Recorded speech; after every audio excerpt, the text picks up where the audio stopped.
What's happening, everyone? It's Nate from Play Your Court. Today we're taking a look at the Denis Shapovalov serve, and I'm going to show you some things that you can emulate to improve your serve. Now, early on, Denis had some issues with his serve, a little erratic in some big moments, but definitely as of late, it has been a real weapon. And being a lefty, it's just such a huge advantage, especially with the serve. But outside of that, just really a really nice motion. So let's take a look at what Shapovalov is doing that I think you could apply to your serve as well. Let's take a look at this first serve. I want to show you first serve and second serve because I think that's important. So first up, let's talk about the tossing arm. All right, so the tossing arm here, what I love is that he leads the motion with his tossing arm. And why is this important? Well, I know a lot of you have been taught down together and up together, but when both parts of the serve, your tossing arm and your hitting arm, move together and it happens really fast, you can't slow down enough to know where it might be breaking down. And if the toss gets funky, everything happens so fast that the racket ends up chasing the bad toss. You want to make sure that you toss first, isolate it, and guarantee that you have a good toss, and then to also make sure that your shoulder reaches up to your ear. All right, a lot of us have issues where our tossing arm doesn't get high enough.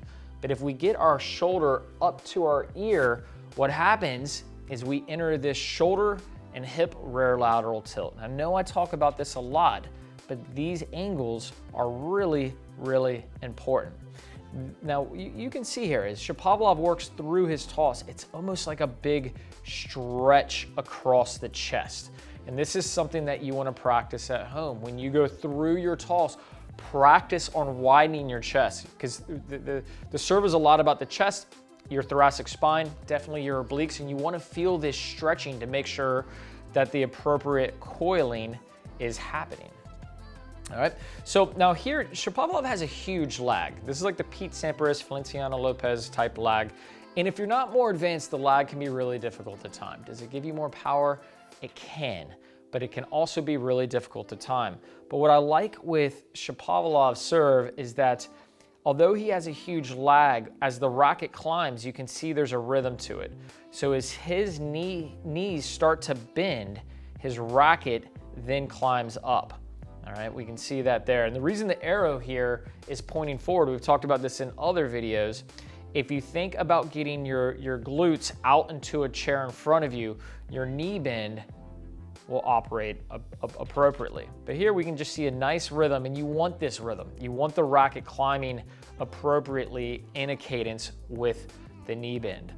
So from here, let's talk about shoulder over shoulder. All right, we hear a lot of times that your serve, if you can do a cartwheel, you can hit a serve, and the cartwheel effect will help the serve, and it's correct to some degree. But the major point here is to think about a lever and how two ends of a lever can't be on the same side. They've got to operate in the opposite. They've got to be dueling, if you will. So that's what we're going to look at here. So let's find the shoulder. So the left shoulder is in green, while the right shoulder, remember Shapovalov is a lefty, is in red. All right, so as he works through this motion, look how much this is going to change. Again, left shoulder in green, right shoulder in red. All right, so as we connect these, you can see that things change dramatically. And I'll back up a bit here. All right, so there we see the shoulders, the right shoulder above the left, and here we can see the left shoulder getting above the right. And it doesn't matter what anyone tells you. If you're not doing this, you're not gonna have a big serve. You're not getting over 100 miles per hour if you're not getting shoulder over shoulder. Now, one of the other things I wanna talk about is what Shapovalov is doing with his non-dominant hand. Here, it acts like a brace, which controls over rotation. So as the hand comes down and tucks into his body, he's controlling, making sure he doesn't over rotate. And by controlling that right side of his body, the left side can then speed up, as we see there. And it's a nice counterbalance when you watch the non-dominant hand and then his back foot, they work in conjunction.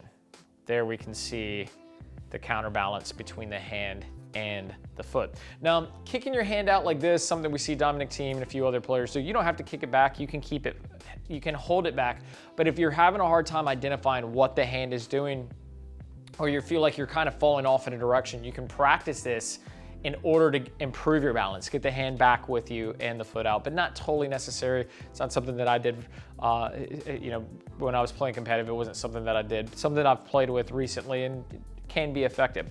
Now, the last thing I want to show you here is I'm going to play these two serves in full speed. I think this is an important takeaway. So this is a first serve.